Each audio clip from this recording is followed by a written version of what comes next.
thing I like to do is say this this class is being recorded on May 17th at 10:06 a.m. And the reason why I do that is I'm always seem to be battling old information on the internet. People leave videos up there, and certainly I understand why. SEO, search engine optimization. You got videos that have a lot of views. It directs more traffic to your website and such. But as new versions of the softwares, of these various software tutorials come up, or as various versions of the software come up with updated information and features, I like to put up new videos. Because like I said, very oftentimes I'm battling old information from people. They come to me and start talking about all sorts of features that are no longer available or have changed substantially. So again, this video is May 17th at 10:07 a.m. I'm Eric Joseph, and I think most of you know me. Just a brief introduction. I am co-president and part of Freestyle Photographic and Imaging Supplies in Hollywood, California. We've been in business since 1946, and we very much focus on basically anything an individual might want to use in order to make a print on a piece of paper, whether it's darkroom or digital. A tremendous amount of our business is still analog photography. We're one of the largest sellers of black and white film, paper, and chemicals in the world. We still sell a ton of color negative film, anything you'd use in the darkroom. And then really kind of my part of the company is helping people use inkjet printers and spray ink on paper and make it look amazing.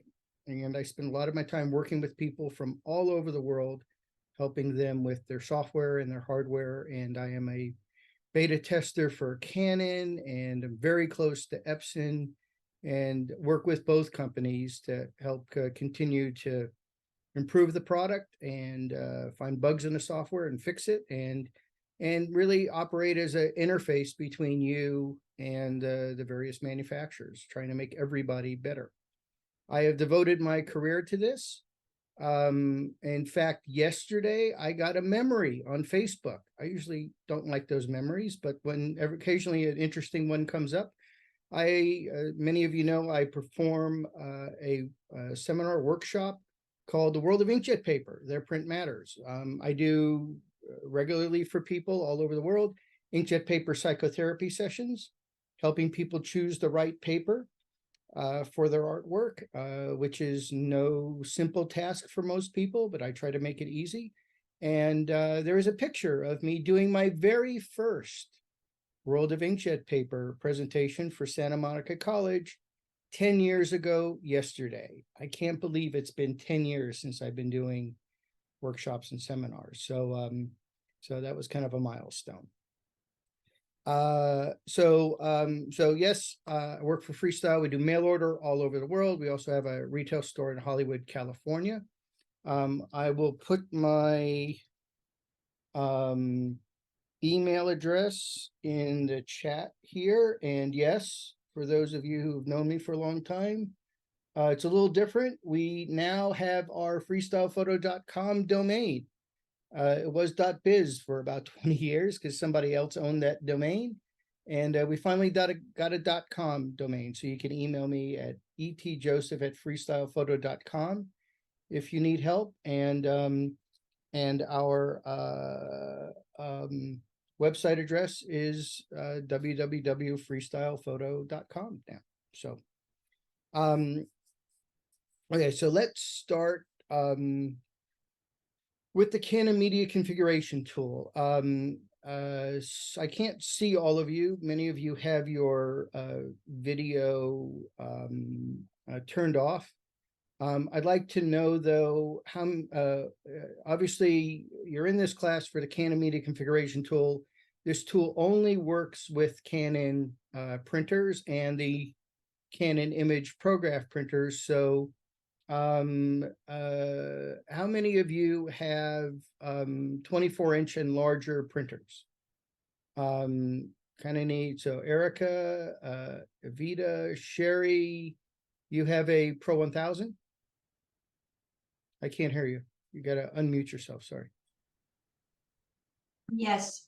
I have a 300. Okay, so you have the Pro 300. I have this 13 by 19. Okay, Ed, I believe that's Ed Rana. You have a large format printer. Dan Vint, what do you have? 2100. Okay, and Trunks? I have a Pro 1000. Okay, and Jim? Pro 1000. Okay, so I'm going to primarily focus on the Pro 4100.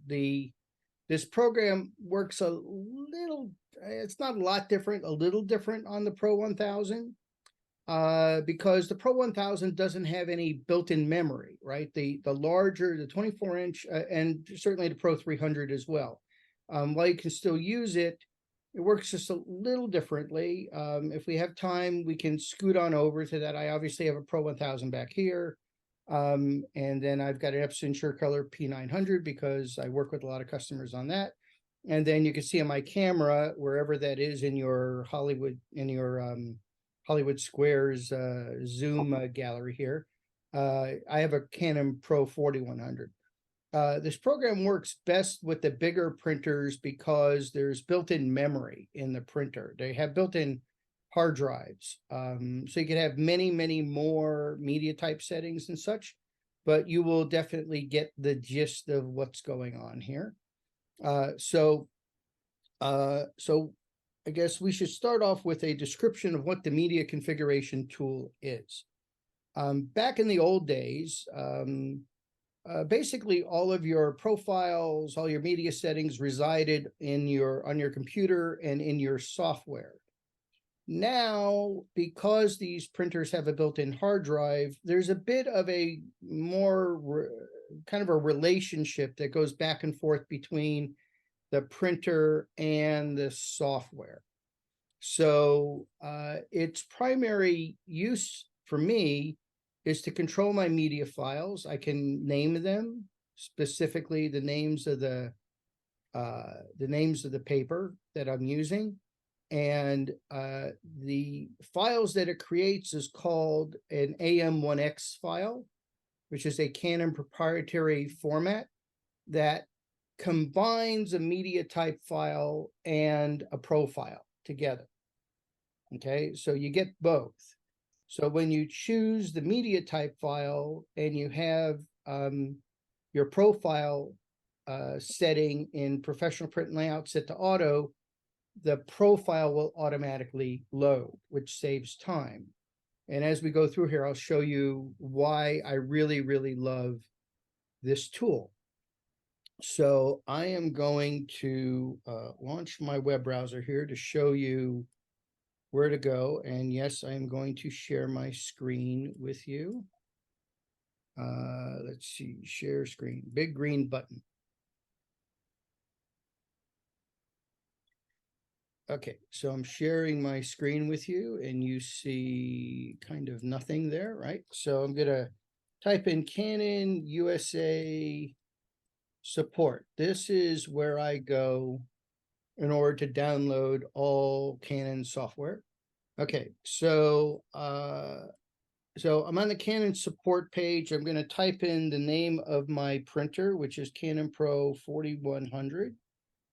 And then when you type in the name of your printer, then these pop-ups come up. So, and it's worthy of noting that, see where it says Pro 4100S? For those of you who have the larger format printers, unless you have an S series printer, do not download anything for the S series. It's a different printer. It's an 8-color printer versus the 4100 or the X100 series, as I call it. These are 12-color printers, so the drivers are different. Every once in a while, I get somebody that downloads the wrong driver and they get a little confused. So the S is an 8-color printer that prints faster. We don't sell many of those. Pro 4100, 2100, 6100, by far more popular. They're for more fine art photographers. So I'm going to click on the Pro 4100. And then we've got our software and drivers. And if you're on an Apple computer, it no longer is really detecting your OS version, so you have to choose it by going to the drop down. And I am on Mac OS Ventura now. And then you see we have all of our various softwares we can choose to download. And here's the media configuration tool. And it's a simple download. And then you can click on it and install it. And it's a typical installer. I'm not going to go through the installer. You just double click on it and, at some point type in your password and it gets installed. And it goes into your Canon utilities folder right here. And then goes into the media configuration tool folder. I have apparently two of them because so Erica, for instance, you have this tool as well for your 6400. Does work a bit differently. So here I have it for the 9400 because I have a customer that has that media configuration tool. This is the one we're going to use. So it is a different software for your printer than it is on the newer printers. So when you download and install it, you'll see that there's two programs. There's an add paper, and there's and then the main program, which is the media configuration tool. I use this one pretty much all the time now. This add paper one sometimes works, sometimes doesn't work. It's really designed as an easy way to add an AM1X file from one of the manufacturers. And I think it works a little better on the Pro 1000. But the main media configuration tool is far more full-featured. And I'm going to focus on that one for the purposes of this discussion, because it does a lot of things that the add paper one doesn't. So I'm going to click on my Pro 4100. I have a 1000 here on my network and a Pro 4100. And yes, I am connected through Ethernet. Obviously, if your printer's connected via USB, it's going to show up there. So I'm going to click OK. And now it's going to find my printer. Now, I used this program a couple of days ago. So it is not asking me for to go to the internet to look up the latest version of the media information. So if you don't use the program for a while, or you launch it for the first time, it's going to tell you there is a new media information file, main media information file in Canon server, and it's going to want to connect to the internet, and it's going to want to access that. And what that does is it tells you if there's any new versions of the media files that need to be updated. And it also may even launch an import window where you can import a media information file, AM1X file from one of the manufacturers. So if you notice here, all of these media files that are bold, these are all on my printer. They're all in the memory of the printer. Ones that say cannot be deleted, obviously cannot be deleted. They're part of the driver. You can't get rid of them.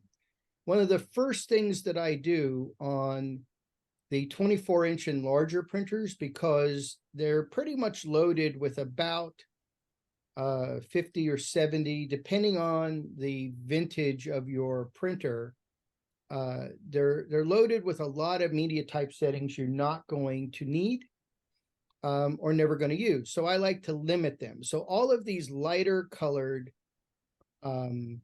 media settings are no longer on my printer, and because I've removed them. And so I want to kind of go through this panel here and explain what these buttons do and why I've made some of the decisions that I have. So the first thing is this button here, which is Find Printer, which is basically, if it says I can't find the printer, you can click this button and you can go search for your printers again. And by the way, it has brought over all of the information on my printer that is currently there. Many of these media files that are grayed out used to be on the printer, and I've removed them. And I removed them with this button here, this little X where it says delete media information. So for instance, I don't really ever use fine art textured. So I can go here and I can delete it. But it's not gone yet. Okay, so we'll get there. Just remember, I've just deleted it from this list. Now, this button here, it says add update media information. So just because I've deleted it here doesn't mean it's gone yet. It's still on the printer. So if I click this button here, it's going to say changes have been made to the media information have not been applied to the base printer. Do you want to apply these changes? To discard the changes, click no. Yes, I want to make that change. Okay, so I'm going to click yes. And then now it's changing the listing on the printer. Okay, so it's sending that information to the printer. This is what I mean that there's a communication with the printer. So now you can see it's been updated. And now it says, do you want to update the printer driver media information according to the base printer? I have a lot more work to do. I would normally say no, but I'm going to say yes here just to show you what happens. I'm going to click yes, and then this helper application launches. What this is going to do is now change the main driver on your computer as if you were going to go to File and Print. Okay, so I'm going to click OK.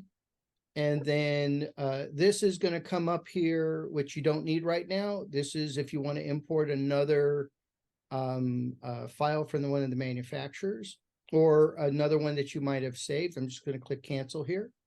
And then we're going to go ahead and finish that up. So it just made that change to the printer. So it no longer is going to appear in the listing on the printer. And if I go to professional print and layout, which is what I usually encourage people to use, we go to fine art papers, you'll see fine art textured is still there. In order to make the change in professional print and layout, you can either go here and add the printer again, or you go to other settings and push add update media information. And it's now saying updated media information is available for your printer. Do you want to update your media information now? I click yes. And now professional print and layout has gone to the printer, pulled the update from the printer and brought it over to here. So now under fine art papers, you see that that media setting is no longer there. Okay. So that is basically how this works. Now, I want to go through some practical things here to give you an idea of the power of this program. Okay, so let's see. So this button, so this updates information. It also, like if I wanted to add a media type setting from Hanamule or Canson, I could hit that button. So why don't we do that real quick? You don't have to bend now. I know you're there. Oh, you don't want to be in there. Okay. Okay, so let's do this. Let's go to Hanamule.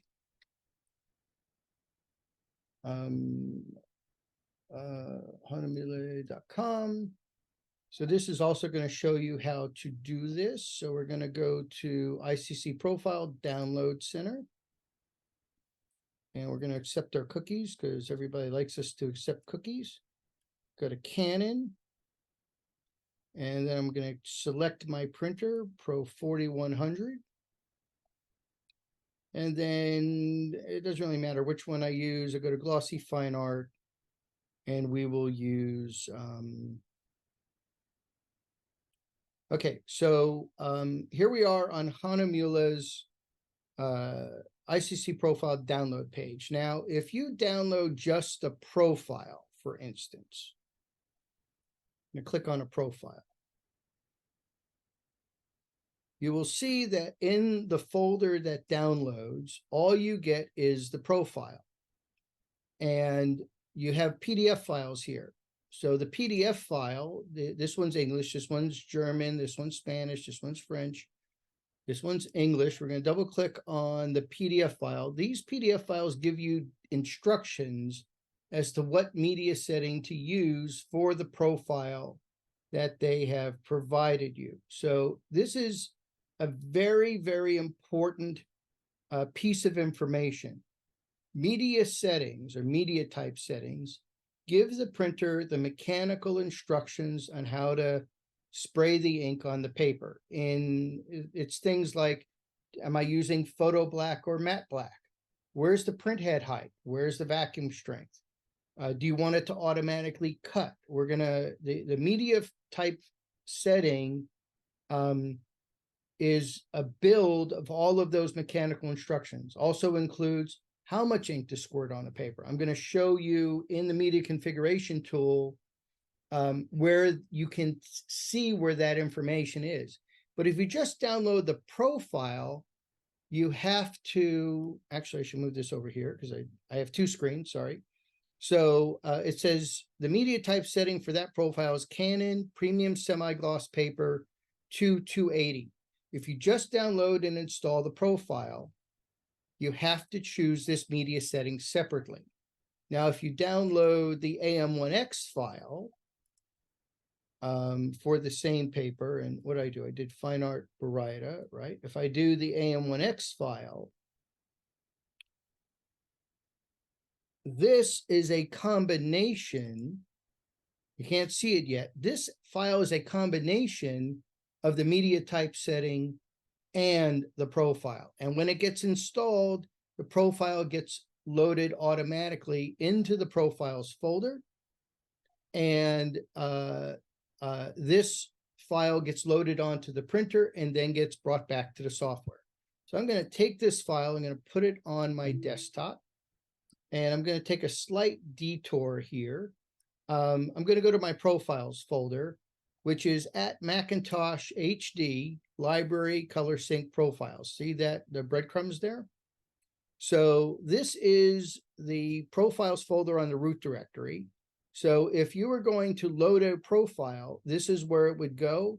And because it is in the root directory, it is going to ask you to authenticate. It's going to ask you for your password. So I'm going to type in my password there. There. So now it's in that profiles folder. So this is the correct profiles folder on Canon printers to install profiles onto your computer. There are multiple profile folders on your computer. There's another one where you can go to Go and Library. If the library folder doesn't come up automatically, you could push the Option key and it'll come up. But this library, this is in your user directory. And in order for professional print and layout to recognize the profile, it really needs to be in the one in the root directory, not in the user library. Okay. So, so I've loaded a profile in there. I didn't really have to. I'm just showing you where it should go. And I've put the AM1X file on my desktop here. I'm going to show you how to install that. So I'm going to go to here, and then I'm going to go to import. And then here's the AM1X file on the desktop. And you can only do one at a time. You can't do multiples.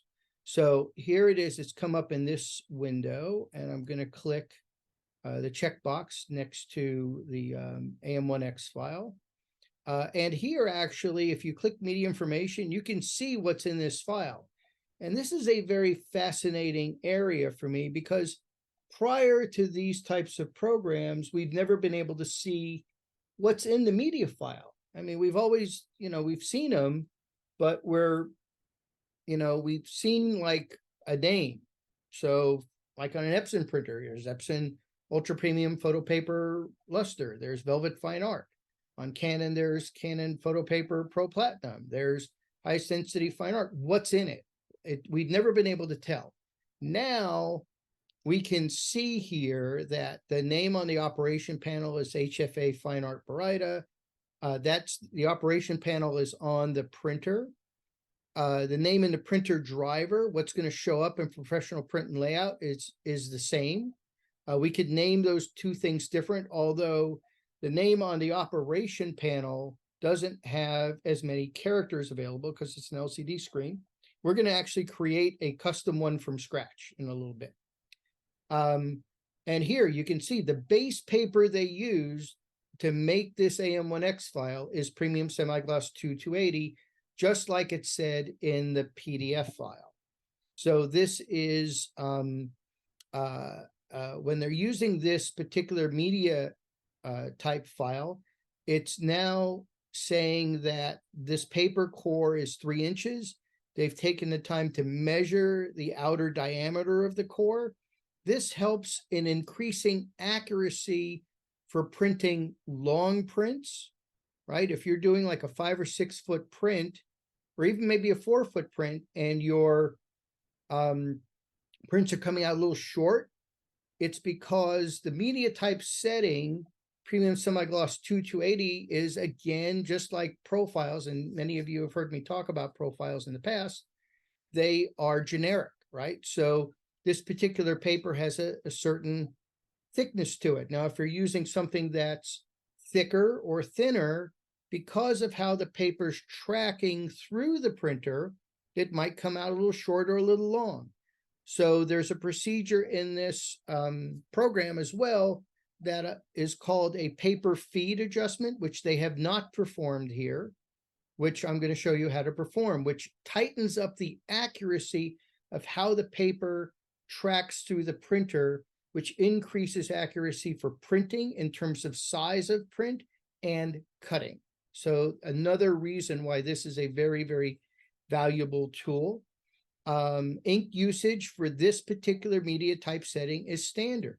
You have a lot of choices. You have low, medium low, standard, medium high, high, highest, largest, depends on the media type setting that they're using. This is a standard ink load. The paper thickness and transport, unit vacuum strength are both set to auto. The profile they're using is their generic profile. For this paper, if you're printing on a roll, they've set the media type setting to automatically cut. We've got some tension settings here, and then this is showing that it uses matte black ink. Okay, so this is all either referenced from this media information button here, or if I move this down, this button right here looks like a piece of paper with an eye. Same thing. I just got to it ahead of time because I've loaded it into this screen, but you can go back and I'll show you after we do this. We'll go back and you can click on any of these and see all of that same information. So we're going to click next here. And we're going to click start. So it is now, and it says it's going to be updated to the printer. So it's now going over there. Where's the camera? It's going to dive in there. So you can see the screen now. I have a red light here on because I've got a couple of cartridges that are low, but your white light would be blinking here, showing that there's data going to the printer.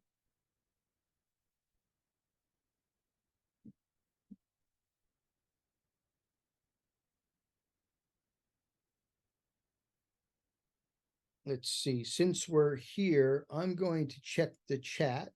Are there any questions? No questions yet. So I usually like people to ask questions in my classes. So if you do have any questions up to this point, please put them in the chat. This is not an easy program. This is very clunky, very chunky.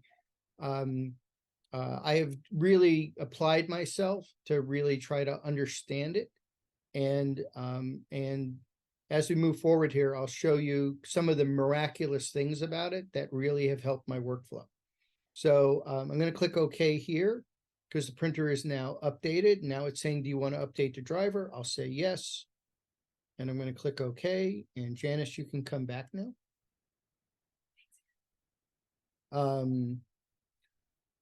Okay, so now I'm over here back in professional print layout, and I'll just drop my famous golden pavilion image in there just to have something pretty. And then you'll see, I've got a custom menu here. These are all custom media files that I've created for the various papers that I use in my inkjet paper psychotherapy sessions. Show you how that works in a bit. So I just loaded that new Hanamili profile, but it's not in there yet. So I am going to go here, and this is important. If you don't re-add the printer, or you do not push this big add update media information button, it's like you didn't do anything. The information's only on the printer. It has not gotten back to the software yet. So I'm going to click add update media information. I'm going to say yes, and it's going to bring it over from the printer. I'm going to type in my password again. And then you see under my custom menu, here it is. It's down at the bottom. And yes, you can reorder these. You can see I put my other ones in alphabetical order. So you can, in the media configuration tool, you can move them up and you can reorder them if you want. Okay, so let's go back over here. So let's say you have a file that you want to put on another, you want to put it on to another printer, right? You have another printer, you want to take a one that you've created and put it over there. So I'm going to use Moab Juniper Baryta. I'm going to click export media information. So you can check them one at a time, or you can check a group of them. So let's say, I want to export this file here, the Baryta Photographic. So I click OK, and I'm going to put it on my desktop. I'm going to call it Canson Baryta Photo 4100. So when the manufacturers create their AM1X files, this is what they're doing.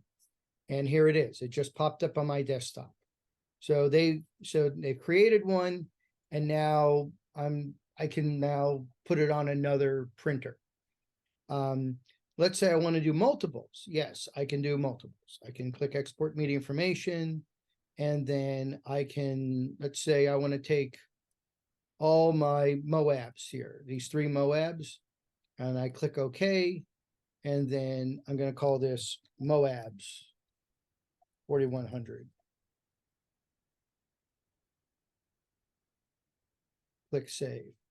And then I can always import that later, and it will import the multiple ones because it's all in one M1X file. So there's all my Moabs there. Let's see. Did I just see something pop up from Gus? I don't see anything. Yeah, you did, Eric. Question: if the manufacturer updates the A1M, any part of the AM1X file, how can you tell whether something's gotten changed or updated, or is that part of that update process? It will go out and check versions. Very good question. I have never seen a manufacturer update one of these once they've done it. If you look at, if I can look at the dates on all the profiles, once they make the first one, I have never, they don't tell you when they update them, and I don't know when they update them. And the listing here, when this goes out, it only updates Canon's media files. It doesn't look for updates for the manufacturer's media files. And honestly, I don't, I've looked at, profiles over the past 10 years. there's many of them out there that have been out there since 2009. I mean, whatever. I mean, they don't really update them once they've done them. So Okay, but unless a new- Canon does.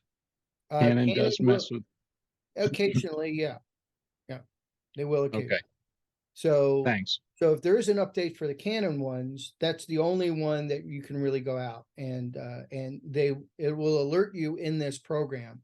But if you're looking for something from Hanamule or Canson or Moab, once they make it, unless there's something really wrong with it, they don't touch it.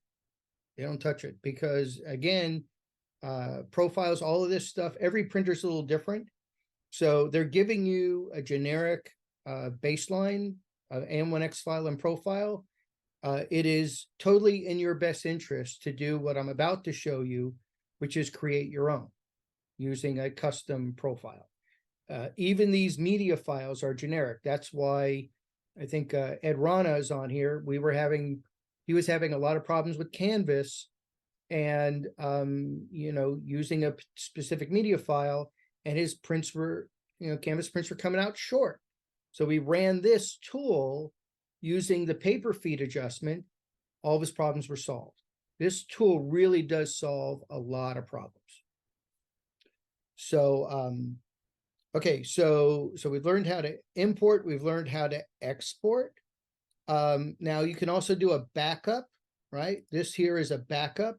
So whatever you have here can be backed up, and I did that recently just to have a master file of everything. So if something gets blown up, I could bring it back again if I want to. So this is the backup, the media file that's on the printer. And the nice thing is that having it on the printer is great because many of you are getting new computers now because Apple has come out with these great M1 and M2 chip machines and M1 Max and Ultras and da-da-da. And the nice thing is that having all of this on your printer then allows you to not have to worry about bringing your profiles over, because when you add the printer here in Professional Print and Layout, all of that information comes over. So you no longer have to worry about where are my profiles? Do I have to copy them over from my old computer?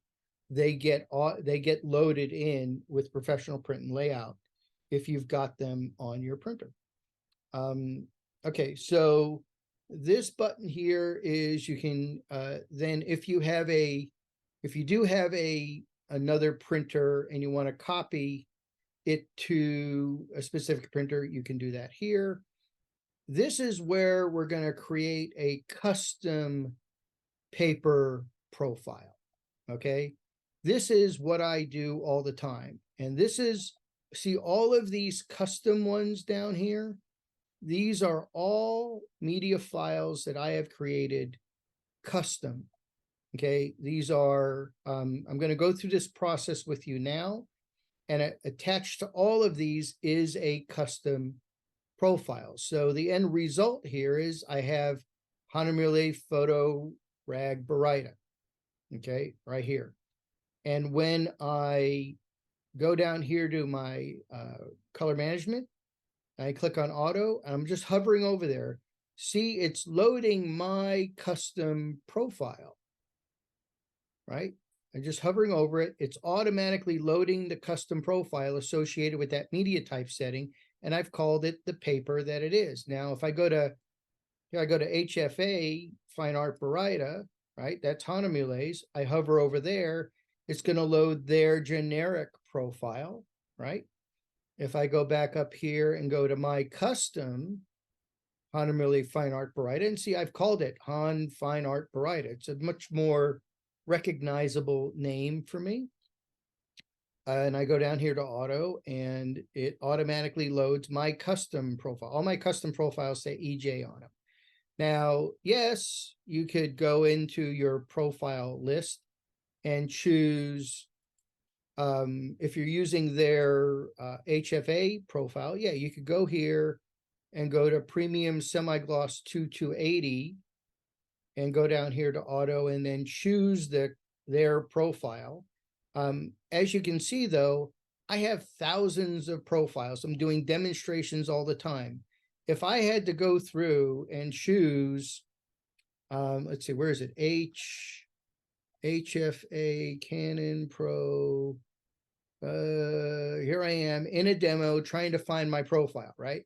I find it much more efficient for me to simply go here and then here, choose my paper, Anamili Fine Art Baryta, and then leave this on auto. So you obviously, no other human being really is ever going to have as many profiles as I have, of course, but I think it does help with the workflow by being able to choose the name of the paper.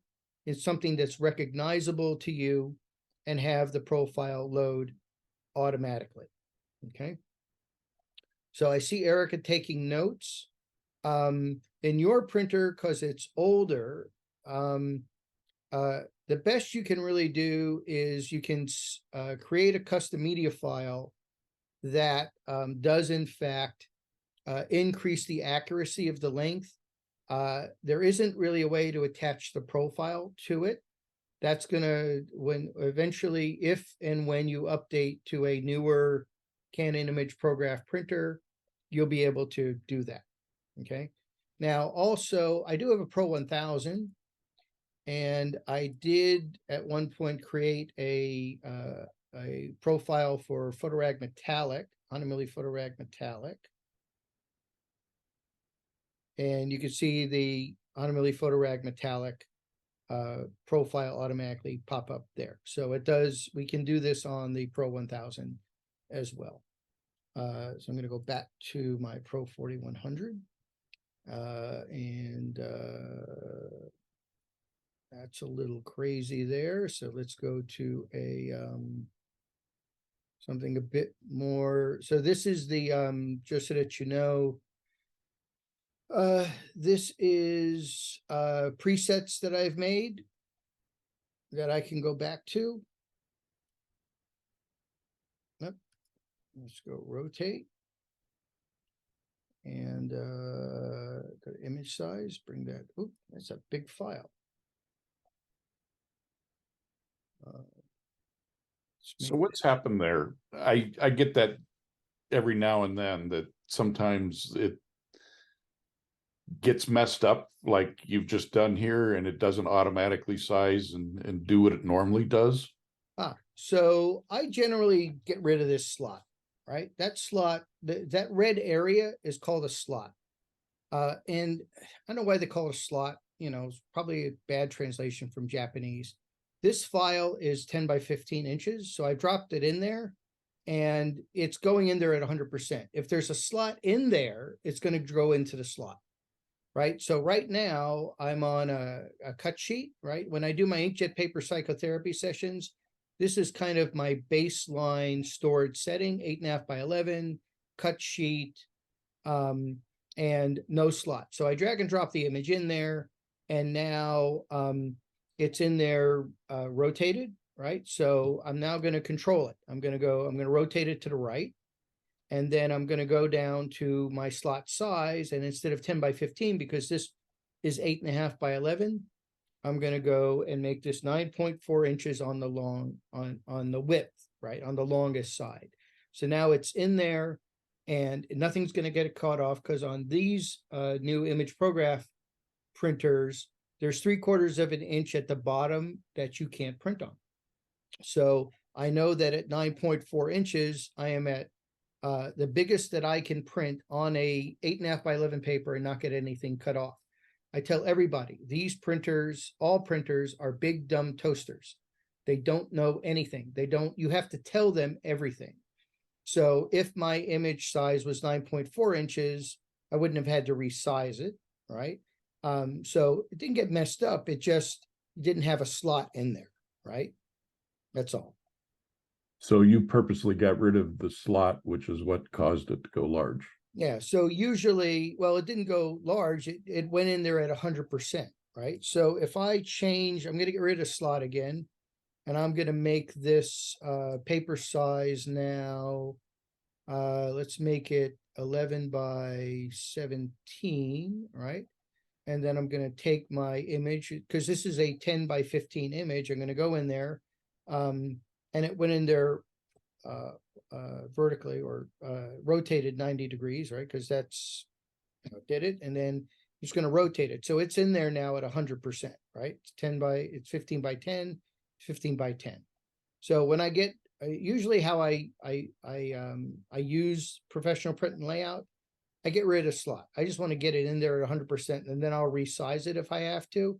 Usually for my images, though, I have them sized to the size that I want at 300 PPI, right? And I'll drop it in there at 100%, but I'm kind of in a hurry now. But it's all about controlling it, and you're controlling it, in your slot size here, right? Now, if I made it smaller, just as a brief thing, and I want to make it 100%, you do a left click and your slot size menu comes up here, and you go to image size. Now, I choose that regularly, so it's all the way up here. And yes, Erica, you don't have access to professional print and layout because you have a printer that's a couple of generations behind. So you have the Image Prograph print plugin. This, as you can see, is a standalone application. I don't even have Photoshop open or Lightroom, but this program can be used as a plugin for Photoshop and Lightroom as well, just to let you know. So you go to image size, you're making the slot size the same size as the image size. So now it's 100%. Okay. And if that isn't on top, it is at the bottom. And when you choose it for the first time, it will then end up on the top because it remembers the last three choices you made. Okay. Does that answer your question, Ed? I think that's Ed. Or who is it? Dan. Oh, Dan. Yeah, I guess what happens is I must lose it. So when it starts, I think it has a slot and it does all the rotate and fits and Yes. gets everything done. And I'll be printing for a while, and then all of a sudden that seems to go away, and I haven't quite figured out what I've been doing that makes, I guess, the slot go away. Now I can pay a little more attention to that. Yeah, if you hit delete, that makes the slot go away. Yeah, that may Right. be what I'm doing. That makes the slot go away. So, Okay. but yes, generally speaking, though, when you start it up, this is generally pretty sticky. Let's see what happens here. So it brought up the settings I just had. So there is a slot there now, right? When I first started it up. So if I take that file and drag and drop it in there, it's going to conform to the slot size, right? The slot size that was there. But I got to be careful, right? Because I want to make it, let's say I want to make it 100%. So I'm going to go here, I'm going to go there, right? Or you can make it whatever size you want down here, right? So now it's an 8 by 12. I hadn't seen those settings in the menu. So be careful. There's another thing in professional print and layout. These little arrows here, these will collapse your panels. Yeah. Make sure that they are uncollapsed. But it's under your layout menu. They're there. Just make sure that they're see, this one's going to collapse all these little guys here. Make sure they're uncollapsed. One question sort of related to this. Do you know right now that this image is centered on this page properly? So over here under layout, this is centered. Okay, it's perfectly centered. Now, I am in a mode here. See where the dark gray area? This is called display printable area mode. The dark gray area is your paper. This Right. dark gray area will print paper white. Now, people's brains work differently, admittedly.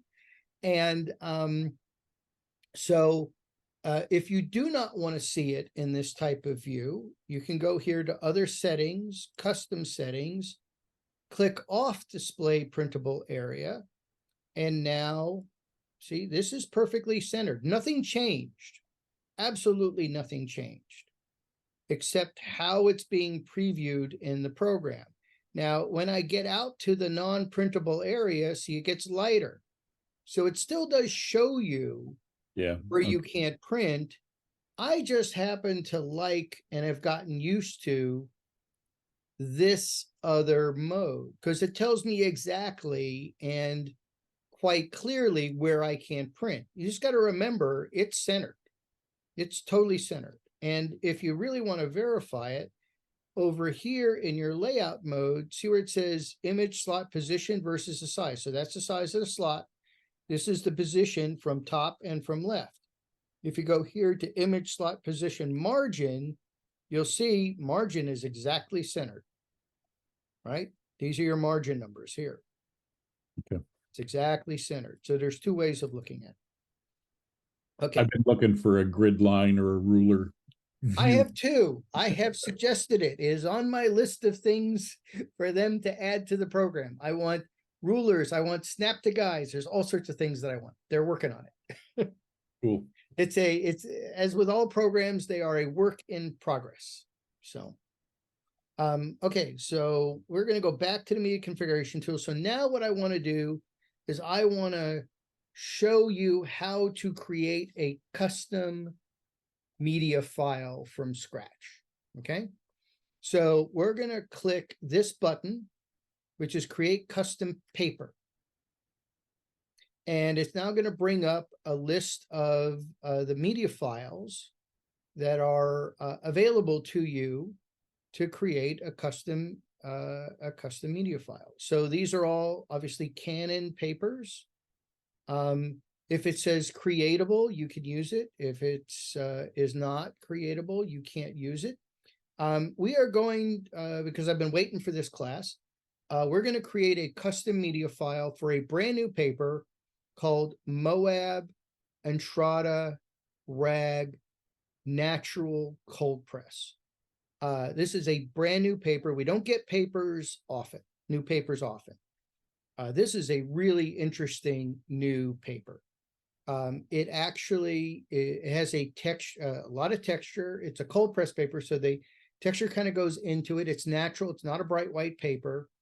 But according to my tests, because I have a Barbieri, which is a top of the line color management, creating paper profiling, creating tool. Very expensive. All it does is create profiles. Much more expensive than a printer, believe it or not. But it is the best. And according to my test, this paper has the largest color gamut of any matte paper we have, by like 50 or 100,000 colors. It's pretty amazing. And the coating on it, even though it's textured, is extremely sharp. So I've created a custom profile, which is on my desktop here already. And we're now going to create a custom media file for this paper. So the media, if I click on my custom profile, I used highest density fine art paper. HDA is my abbreviation for highest density fine art paper. I use that as a base. So I'm going to choose high density fine art paper as the base media file that Canon has to create this profile, because create this media file, because this is what I use specifically to create my profile. If I start using other media files, I'm going to get messed up, because as you know, here's heavyweight fine art that uses a combination of matte black and photo black. Ink load's different. You want to use the exact same media type file that you used when you printed out the patches for the profile. So I'm going to use highest density art as my base media. So I'm going to click next. And then I get this window that allows me to name it on the operation panel. And I've only got a certain amount of characters, so got to be careful. So I'm going to do this Moab Entrada. I'm going to call it cold press here, CP. And here in the driver, I got a lot more characters. So I'm going to call this Moab Entrada natural cold press. Let's see how many characters I'm allowed. Actually, let's see, I'm gonna do this cold press because I think that's gonna be too long. So click next and see it says the entered text is too long. So this is not gonna fit on the LCD panel on the printer. So I'm just gonna call this CP. So this is what it's gonna be called on the LCD panel in my custom menu. And this is what's gonna be, it's gonna be called in professional print and layout. I'm gonna click next. And then, so it's found my printer. I'm going to click start. And now I'm going to click yes, because it's going to send, this is important to understand, it's going to send a new kind of starter generic media type file to the printer with the name of the paper that I've just named. Okay, so you're going to click yes. And is the camera on the printer?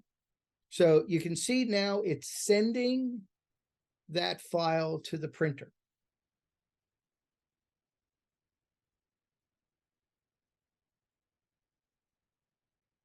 Okay, sometimes it takes a minute or two.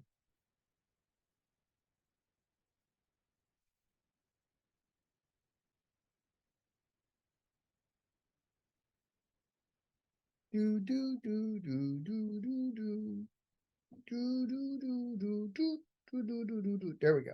Okay, so that's done. So hold the so just hold it there real quick. So now I'm going to click OK. And now it's going to come up with this window. It says, do you want to update the printer driver media information according to the base printer? My answer right now is no. And the reason is that if I push yes, then it's going to update the driver that's on the computer. And I'm not done yet. I want to finish. I have other things to do with this media file. So right now we're going to click no. But then it's going to say, do you want to edit this? And that answer is yes. I want to edit it. So I'm going to click yes. And now this is the edit custom paper menu. The first thing I want to do is a paper feed adjustment. I want to adjust all of the timing of the printhead coming across, the movement of the paper. I want to optimize this paper feed adjustment for this specific paper. So I'm going to click start. And paper size, just leave it on auto. There's no other choice there. And I'm going to do this as a cut sheet, manual cut sheet. If I was on a roll, okay, this is important as well. If it's on a roll, you're going to choose roll 1 or roll 2, depending on if you have the multi-function roll unit. I'm going to do manual feed because I'm going to do as a cut sheet. And this part here is critical as well. So I'm going to click OK. And it's going to say paper feed adjustment lets you adjust the paper feed amount by printing on a custom paper. This will take about 10 minutes. It will not take 10 minutes. It doesn't take that long. It's short. Do you want to start printing? Yes. So for this procedure, you have to use the specific paper that you want to create this paper feed adjustment on, that you're creating the media file on. Now, I'm going to do a cut sheet. That's what I usually do. But if you normally print on rolls, what I've been told by the engineers at Canon is that the printer has sensors in it that measure the thickness of the paper, the weight of the paper, all that kind of stuff. So if you're printing on rolls, you kind of want to do this on the roll, right? And if you've done it on the sheet and it's still off, you can go back and edit this media file, do the paper feed adjustment again, do it for the roll. Or some people do it on multiple rolls. If they're using a 24 or 44 inch roll, sometimes it makes a difference. But the point is that you can do this, and it does solve a lot of those problems. So I'm going to click yes, and then the paper is not loaded in the selected source, or media type is not set to Moab Entrada CP on the printer's panel. And so what it's doing now is it's making, you need to load the paper in order to do that. So I'm going to do that now. So come back a little bit. So I have some Entrada cold press. I have some sample sheets of it here.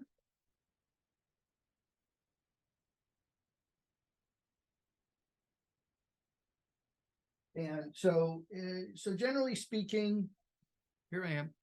Oh, here I am. I'm over here. Hey, so, matte paper is sometimes very difficult to, tell which side's which. So, we have a couple of ways of being able to tell what the printable side is. One is the lip test. Touch the corner of the paper, the inside of your lip, it's a little moist there. The printable side will stick to the inside of your lip. You can also use a Post-it note. Post-it note, not the super heavy duty Post-it note, but the regular Post-it note. Use a Post-it note on the paper. It will, do I have any Post-it notes here? No. So here's a Post-it note. The glue will stick more to the side of the paper with the emulsion. Paper is not just paper.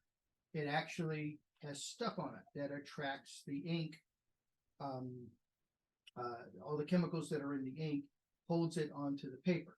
So inkjet paper, unfortunately, is not recyclable because it has chemicals and stuff on it that hold the ink. So what we're going to do now is we are going to load this sheet of paper into our large format printer. So I'm going to lift up the lever here, and sorry, I'm going to lift up the top cover, lift up the gray release lever, put the paper into the printer. We're aligning it on the orange line that you see through the grid here, and the orange line on the right with a little triangle, and we're just going to square it right in there. Lower the release lever, lower the top cover, and now we're going to choose that specific media type setting over here, which is now all the way at the bottom under custom. And it's going to probably be all the way at the bottom. Yes, I have a lot of media type settings in here. Keep on going, keep on going, keep on going, keep on going. Entrada CP. So we're loading it with this new kind of empty media type setting. So when I load my paper, it does some sort of sensing of the paper and it wants to come up and gives me a suggestion. I didn't see that do that on your printer. I turned that feature off on my printer. I don't want it to give me a suggestion. I want it to be very specific as to what it's loading. I shut that guessing feature off. Okay, so all right, I'll go look for that. So now you'll see on the panel it says Moab Entrada letter, because it's measured. Sorry, it measured the paper when it brought it in. It measures cut sheets. So I'm going to click OK, and then I'm going to click Start Paper Feed Adjustment. And I'm going to click yes. So now what it's going to do is it's going to print a bunch of gray lines. They're not going to mean anything to you and me, but it's going to create, print the gray lines, and then there's sensors. If you get the camera lower, maybe you'll be able to, you should be able to see it. You'll see it'll print, and then there's going to be red, green, and blue sensors that will read that information, and then it will, based on what it learned, is going to apply that information to this media file. Now, to me, it's kind of like when we had cars with timing chains in them, and we used the strobe light, and we used to, yank, and all of the cylinders in the car, or how it's squirting the oil, the gasoline, all the components of the car needed to be adjusted sometimes with a timing chain, right? That's basically what this is doing, but it's doing it electronically.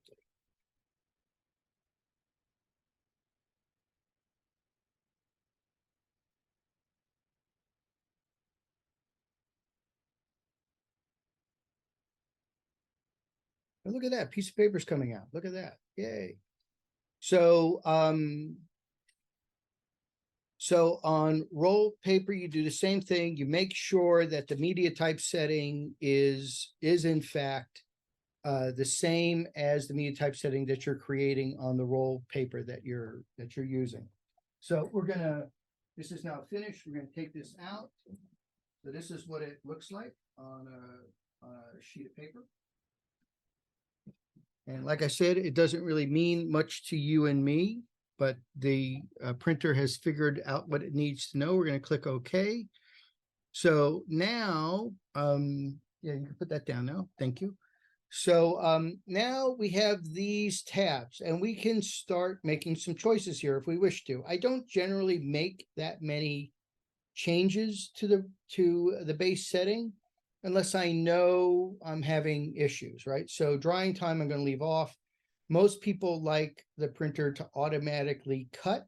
So at the end of where you've set the paper size on your roll, right now it will automatically cut horizontally. If you want to do an eject cut, so what that means is it'll stop at the end of the printing and then ask you if you want to cut. And there's a cut button on the top of the printer on the new X100 series, 2100, 4100, 6100, on the 2000, 4000, 6000. It's on the LCD screen. One of the improvements they made on the newer version is there's a physical button on the top that you can see on the printer there that says cut. So you could push cut and then it moves it into position and cuts it horizontally. And then there's user cut, which means it's just going to print a line, a dotted line, so you can physically cut it yourself. So some people like eject cut because they don't want the paper to just fall out into the basket. But most people choose automatic cut, so I'm going to leave it there. This paper has a 3-inch core size. And then if you really want to noodle out the accuracy of the of how it's printing in terms of length of printing and cutting, you could actually get a caliper and measure the outside dimension of the cardboard core that the paper is on. I don't usually do it, but some people do. And then I just leave the paper length. It doesn't really matter, but it has put in a paper thickness. And then that then relates, then there's detailed setting. I usually never go in here unless you've really got some issues with tension and all this stuff. Skew detection, accuracy, all this stuff. You can hard code this into the media type file, the manufacturers do. But if you're having a lot of problems, for instance, loading sheets, you can go standard, loose, or off. You can also, these are also all features you can set on the printer after you've made the media type file. You can select those as well on the panel of the printer. So I'm just going to leave all this alone. I usually do. Then here you've got your advanced paper settings. So ink usage, this particular media type setting uses largest ink load, but you could in fact, alter that, the medium, high, standard, medium, small, small, etc. But the highest density fine art paper media type setting is set to largest ink load, and that's what you use to create your profile. So I would leave it alone.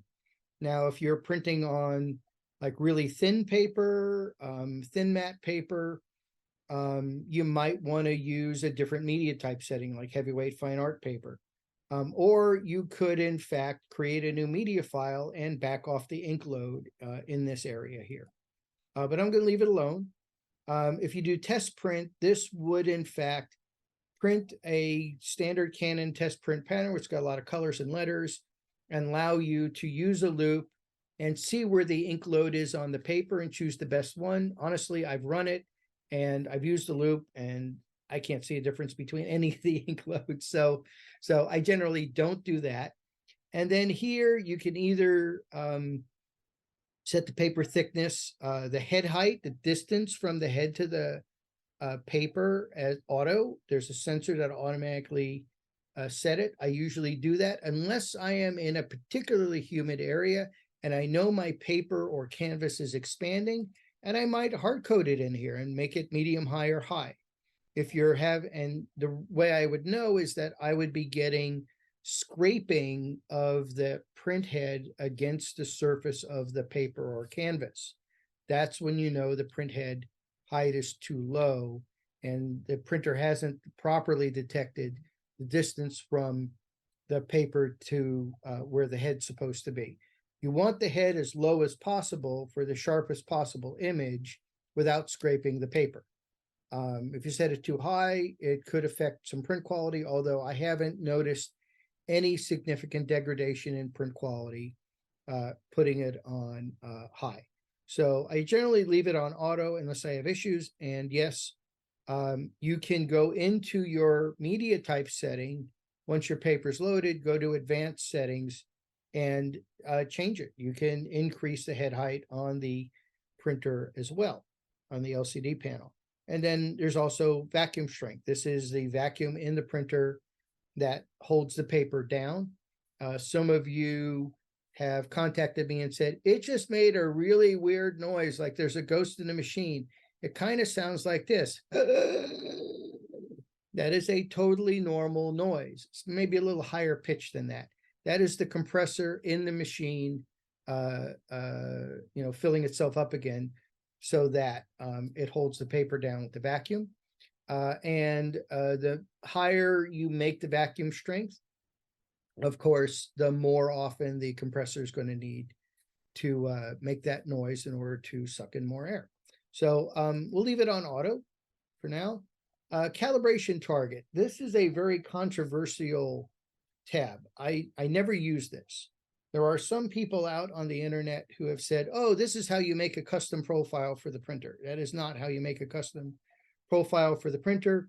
This procedure I do as a mechanical choice on the printer panel when any of you have hired me to help you install your printer. This is we want to do a common calibration procedure when we install the printer, when we install the head.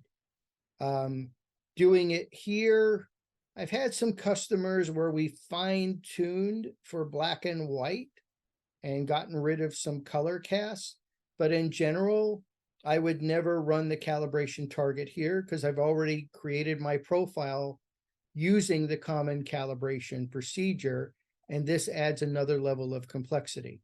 So my recommendation is to never do this unless you're running into an issue, and in which case I would urge you to call me and let's work that out.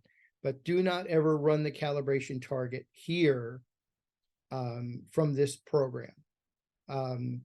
ICC profile. So this is now where I'm going to attach this profile to this media type setting. So I'm going to click browse.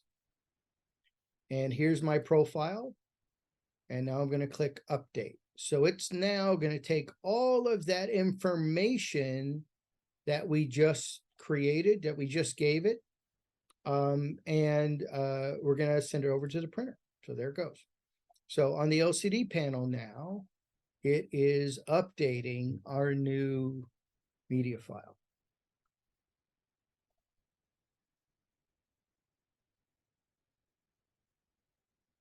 And this is obviously taking a bit longer because I'm explaining it.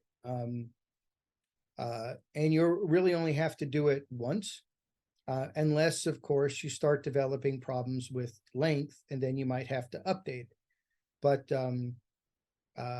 I think it's very worthwhile, as I will show you very shortly. Okay, so that is now complete. It's now going to ask me, do I want to update the driver? And my answer is going to be no for right now.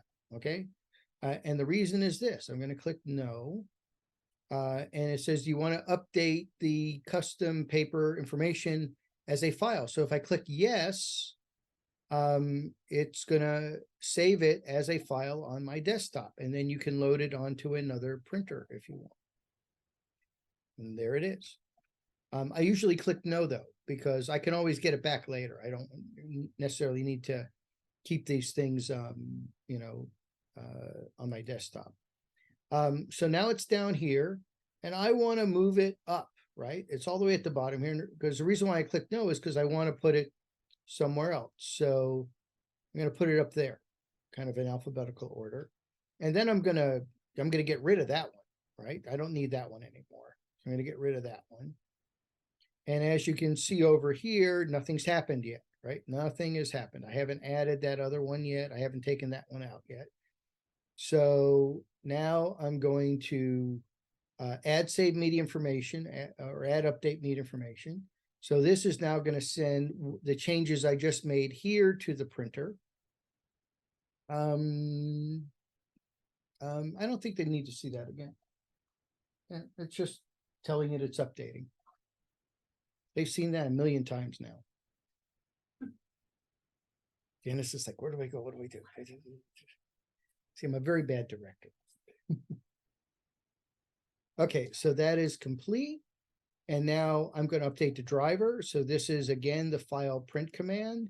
We're not going to import anything, so we're going to take that out. And by the way, it shows here I have 82 media files on my printer, and you can have on these newer printers up to 128 media files.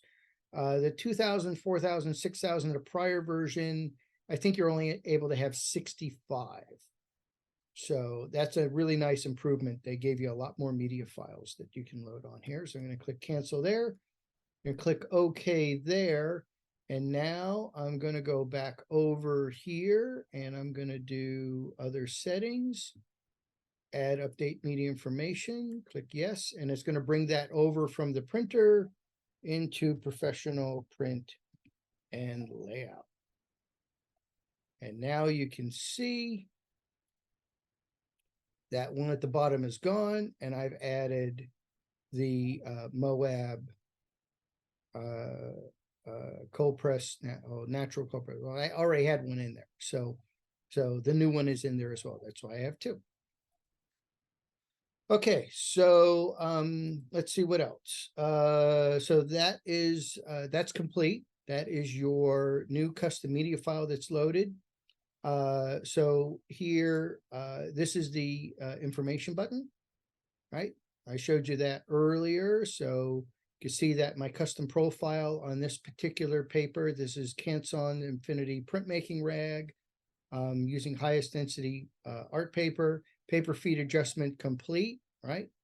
And then my custom profile is attached. So I find that this button is really helpful if you want to see what's in those media files.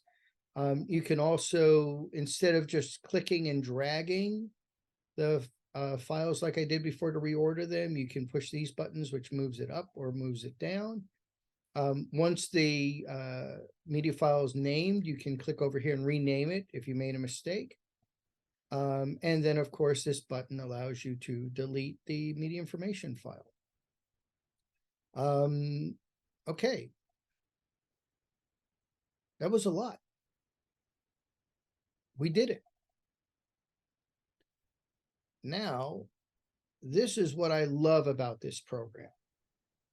So now that I have these custom media files here, I'm going to choose my media file I just named, right? I'm going to click Moab Entrada Cold Press. I'm going to make this 8.5 by 11. And then I'm obviously going to shrink this down here to 9.4 inches. And so I've got letter, cut sheet, highest. Clear coding is auto because this is a matte paper where the chroma optimizer isn't even used. It's centered. I've got all this set up. And I'm looking at my profile and my custom profile is being loaded, right? So I print on a lot of different papers, and especially when I'm doing inkjet paper psychotherapy session prints, I literally can now push print, right? Push print. It's now going to send the job to the printer. Okay. And by the way, if I had a roll in there, it would automatically, these new printers will automatically move the roll back into a secondary position, allowing me to load the sheet of paper. And you just saw the LCD screen change And it says on the LCD screen. Right? So it says, Moab. Okay. You can see it says Moab Entrada CP, right? That's our new media type setting. So I usually do 8 prints in my inkjet paper psychotherapy sessions. I can send one on Platine. I could send one on this. I could send the jobs, and it will actually ask me for the paper by name, so I don't get confused when I'm loading the paper, right? So I'm doing it, and it's not sticking there. Doing that, sticking there. I know that's the right side. So what I do now is my normal workflow. I should probably talk over here because that microphone's off. My normal workflow is to send the job, okay, and then load the sheet of paper. I don't load the paper first. I could, but I find this is much easier for me because I don't lose track of what I'm doing. So for instance, if I didn't create these custom media files with the name of the paper on it, I would, let's say I just use highest density art. Which one? Which profile? I could get confused really easily because it's not showing me the profile on the LCD screen on the printer. It's only showing up in the software. So by having the specific name of the paper available to me, I know what paper I should be loading. So I'm going to load that now. And all I do now is I just lift up the top cover, lift up the gray release lever, put that underneath the rollers, the pinch rollers here, lining it up against that orange line that you see in the grid, and lining it up on an orange line on the right. Put that down. Put that down. So as you can see, I did not, in fact, need to choose the media type setting on the printer. I sent the job, and it's telling me that I need that sheet of paper. And I think that's a really great addition to the workflow. It just saves another step. I don't have to load the paper, choose the media setting, It eliminated a step. I also, again, don't have to choose the profile. It's already being chosen by Professional Print and Layout because I've associated the profile with the media type setting. And there we are. We're printing another Golden Pavilion. Okay, we did it. It's an hour and a half. That's pretty much it. Now I'm ready for questions. Eric, a couple questions. Okay. If you mess up and hit the wrong, instead of saying no, you hit yes, I guess you can always roll back by just deleting everything and starting again. Yeah. But you can also go back and edit it, right? Yeah, so if you go back into the program, right, you can go here and you can hit edit, and it'll bring that media setting up. And you can do the paper feed adjustment again. You can add the profile again. You can make whatever alterations you want to what you've done, and you can update it. Let's say you have a new profile updated. You can go over here and add the profile again. So another question: if you're testing a new piece of paper, and you can get like limited roll size versus cut sheet, and your target is eventually going to be roll paper, would you test the roll first or the cut sheet? Well, the paper is the paper. All paper is made on a roll, and they just cut it down. Sheets are cut down from rolls. It's the exact same paper. They don't make two different papers for rolls and sheets. So let me get that for you. You got to lift up the cover for the lever. I normally print this. By the way, I normally print this image on glossy and luster paper, but it looks just as good on matte, right? It looks really nice. Mm-hmm. And again, this paper has tons of color gamut in it, just tons of color gamut. So Okay, what was your question again?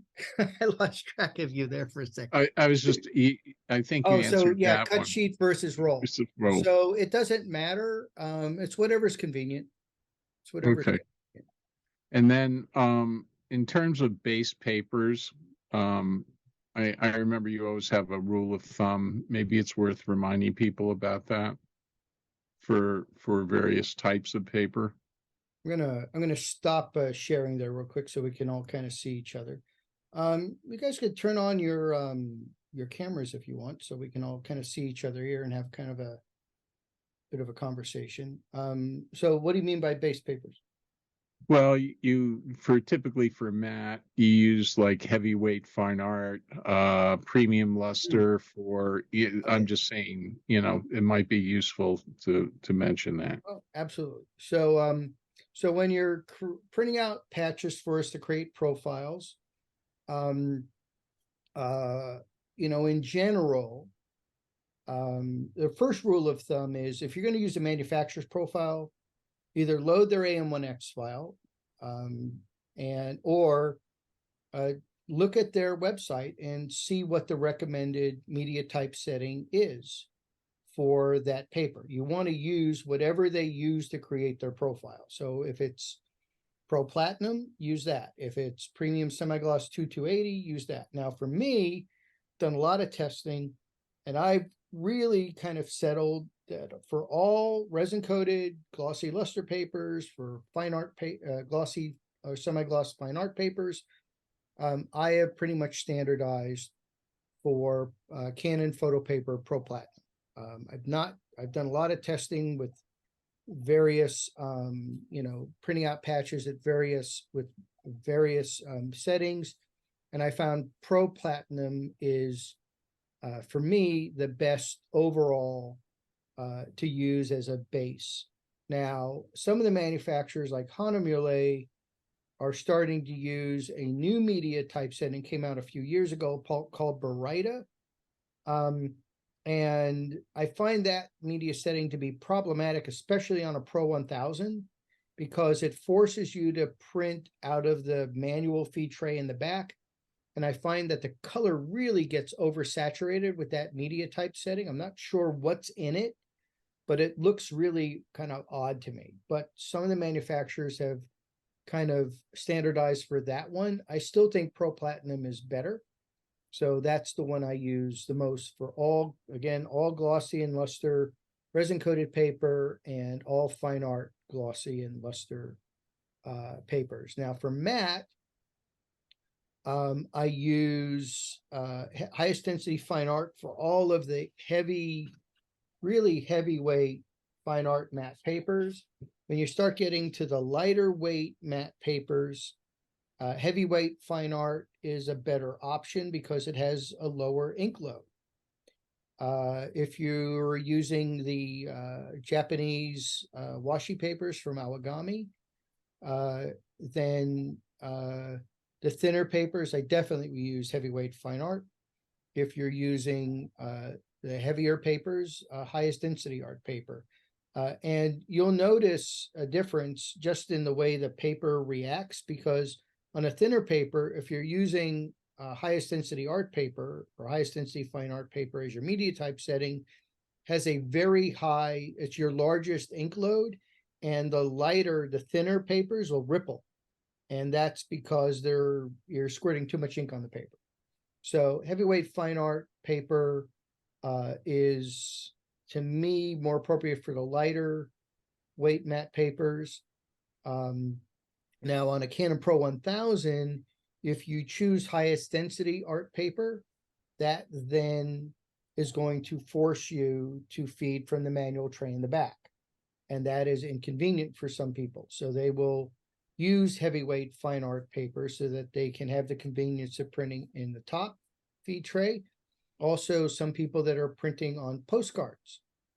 Postcards you cannot really print on the manual feed tray in the back because the little guides don't go small enough. It only goes down to A4.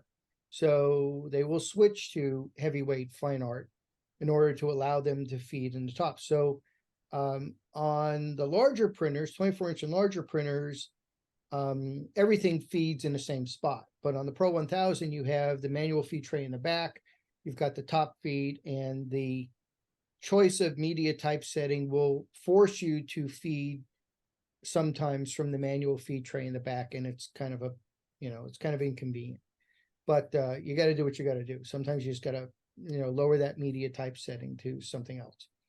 And then, so for matte paper, again, the heavy papers, highest density art is my preferred media type setting. Even on the Pro 1000, you got to feed it from the back. You got to feed it from the back, right? Heavyweight fine art for lighter weight matte papers and the thinner origami washi papers. Then there's canvas, right? So canvas, you can use the canvas media setting for matte paper. Canon's got a number of them in there. They have artistic matte, and they have artistic satin. Generally speaking, I use either heavyweight fine art paper for canvas. You cannot use highest density art. Canvas will not accept a 100% matte black. It uses a combination of photo black and matte black. So I usually use heavyweight fine art or canvas for matte. And then for a glossy or satin canvas, I'll use Pro Platinum or the premium semi-gloss 280. Because they require the semi-gloss ones, they have a coating on them that requires the photo black ink rather than the matte black ink. So those are my basic settings, and that's why I've eliminated most of the others in the driver, because I never use the others. Now, of course, if you want to bring one back, you can using the Media Configuration Tool. You just click on it and say you want to bring it, you want to load it, or bring it down from Canon server, and you can put it back. So, good question. Thanks. What else you got? Come on, I'm ready. Bring it on. Anybody else? There's a bunch of pre-loaded custom 01 through 9. Oh, the specials, the special ones. Is that what they are? Yeah. Yep. What are they meant for?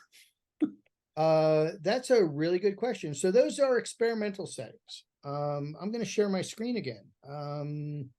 That's a really good question. So let's see, share my screen. Share. Where I'm going with this question is I had troubles. I don't know if you know the Q image layout tool. Yeah. I was having troubles with it recognizing my custom profiles that I was adding, but the specials were showing up. And I was trying to move them into the special category or something, and that wasn't working. Right. So as you can see, I've eliminated them. I've eliminated the special settings from my listing because I don't use them anymore now. Now there is a person on here, Erica, who uses the special settings because we used to use them a lot on the 6400, 8400, 9400s. And so what those are, and I don't have them listed here anymore, obviously, because I eliminated them from my list. I could, in fact, bring them back, though. But just to explain what they are is 1 through 5 are photo black media type settings, and 6 through 10 are matte black media type settings.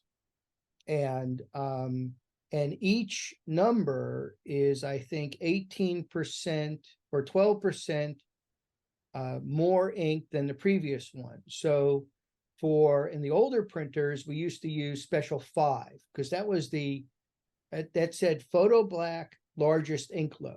And then the other one would be medium high ink load. And the next one would be standard ink load. So they're basically photo black 1 through 5 with various ink loads. I'm going to stop sharing my screen because I'm just explaining it to you now. And then the 6 through 10 are matte black with various ink loads, and every next one is 12% more ink. So if you really kind of wanted to, just not use a Canon generic media type setting to begin with, those are settings that you could play with. So I eliminate them because I just don't use them anymore. It just adds more things to confuse you. So whenever I install a printer, I try to get rid of the things that are going to confuse Yeah. people. And like I said, we can always, when we launch the program, when we get the full list, can always click on those and bring them back. So back to my other question about the automatic feed and testing, that's a change that I'd make at the printer panel. That's a question. You can either bake it into the media type setting, or you can go to the panel, go to device settings, go to paper related settings. I think the question you were asking had to do with how it is when you're loading paper, if it's going to use its quote AI, because it's got sensors in it to Right. guess as to what paper it's going to use, and I do not activate that. Somewhere along the line, it's not activated by default. You probably activated it somewhere. No, I think it's there by default. Because I usually don't have that activated. I usually want to tell the printer what the media type setting is. Yeah, my problem with it is it takes a couple minutes for it to decide, and I usually forget that I've loaded it or haven't done anything, and then have to go figure out where it is in the panel anyway. So It's just let's easier to so put it we in and be done with it. so you can contact me offline and we can work on that, because usually this is the first time anybody's really asked me about it, and it doesn't happen for me. So there's probably a setting in there that I haven't seen in a long time that is activated. That's Yeah, and maybe you'd covered it in a separate section there. I usually preload the paper and then send the job, and maybe that's doing it to me. So we're talking about rolls or cut sheet?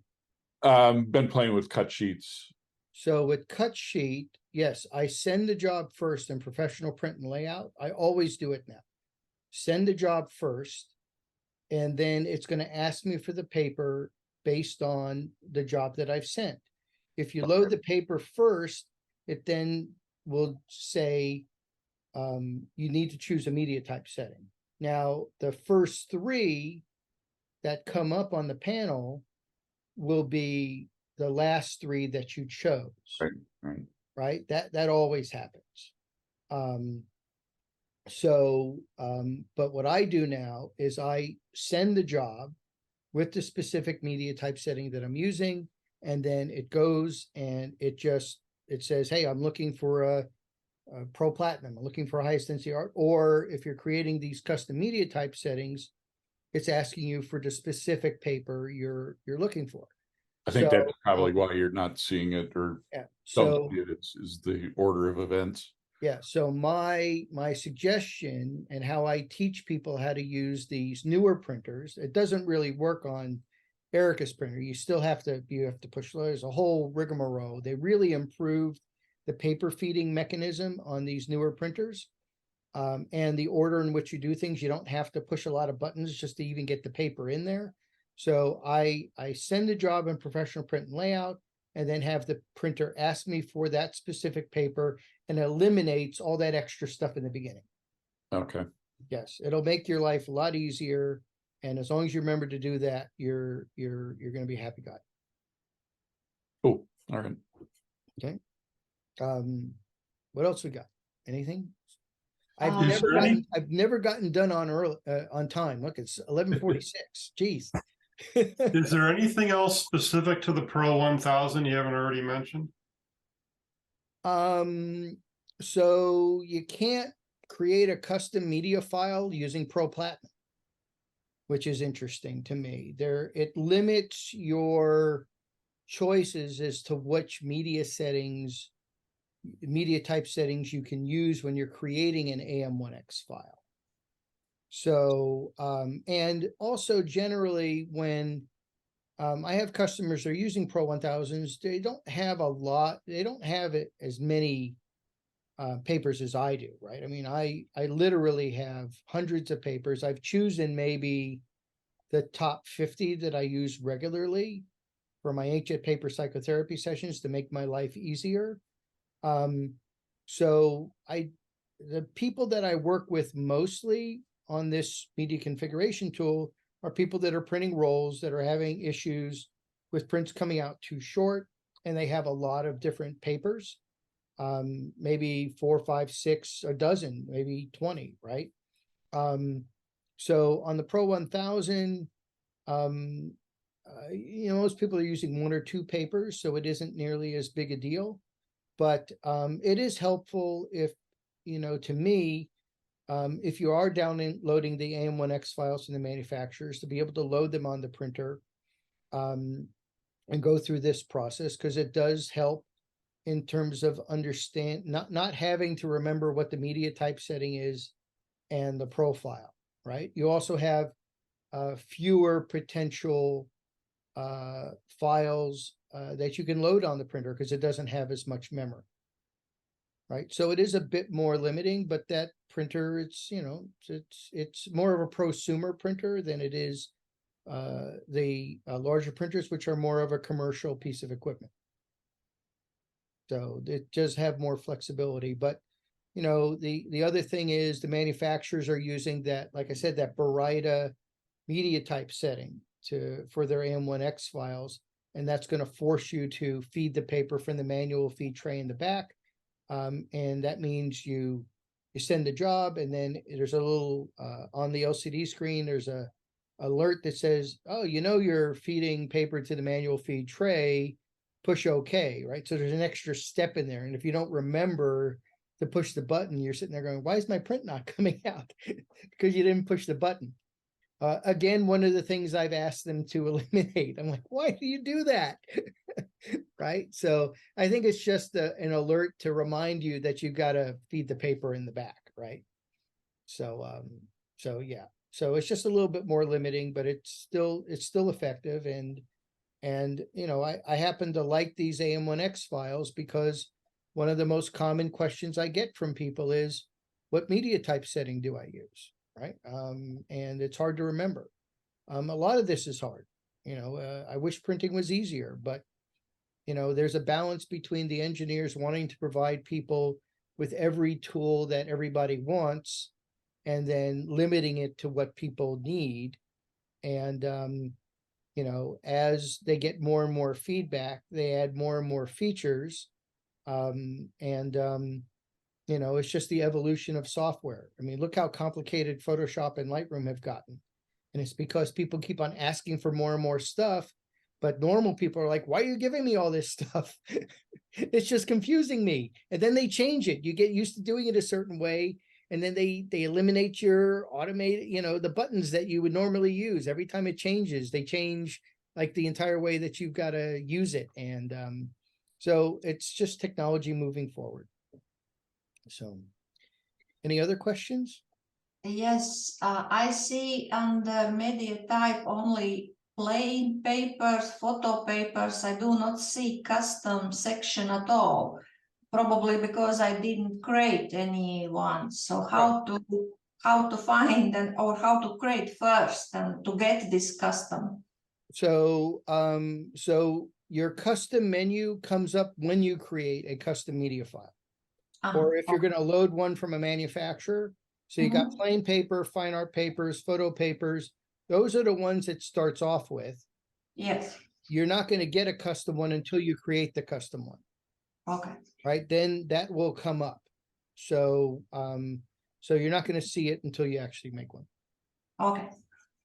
Eric, does Canon update this frequently, and have they messed with the interface a lot? The program itself? Yeah. I think they've had 4 updates that I'm aware of, and they don't ever really say what's in the update. And as far as I can tell, the interface has not changed. There haven't been any functional changes. Sometimes the updates are under the hood, behind the scenes, efficiencies, whatever. So yeah, there haven't really been any major changes to the program. So my take is that this video is going to be good for quite a while. Until Right. such time as I, feel that there's another update. I think we'll be good with this for a while. There's some videos on the LACP YouTube channel of professional print and layout. And that program has changed like 4 times. Much of the changes in it are behind the scenes under the hood, but every time there are features added, I find that it's worthwhile to do a new video. And especially one of the reasons why I wanted to do, I think we put a new one up a couple of months ago, is, we switched to Mac OS Ventura. And so it's always a good idea every year, whenever there's a major operating system update, to put up a new video, because I mean, just simple things like in Monterey, you go to Apple and your system preferences, now it's called system settings, and it's a whole new interface. And so I think it's worthwhile to have some of the older versions up there, just so people can see other versions of the operating system. And then, of course, we now have Ventura. So, and while it's all, to me, it's just they changed the name and they changed the look of the interface. It's kind of all the same. It just throws people off because it looks different. Okay, we did it. Yay. Congratulations, everybody. So as always, if you have questions after the fact, like I said, my email address is in the chat. I tend to be very responsive. I obviously put the focus on my computer to do not disturb. I'm not answering calls or emails or texts while I'm teaching classes. And with each one of you, when we've been, together, I try to give everybody the same level of respect and laser-like focus and attention. So I tend to not respond when I am, in fact, working with people. But if you do have questions and such, I will get back to you as soon as I possibly can, as soon as I'm free.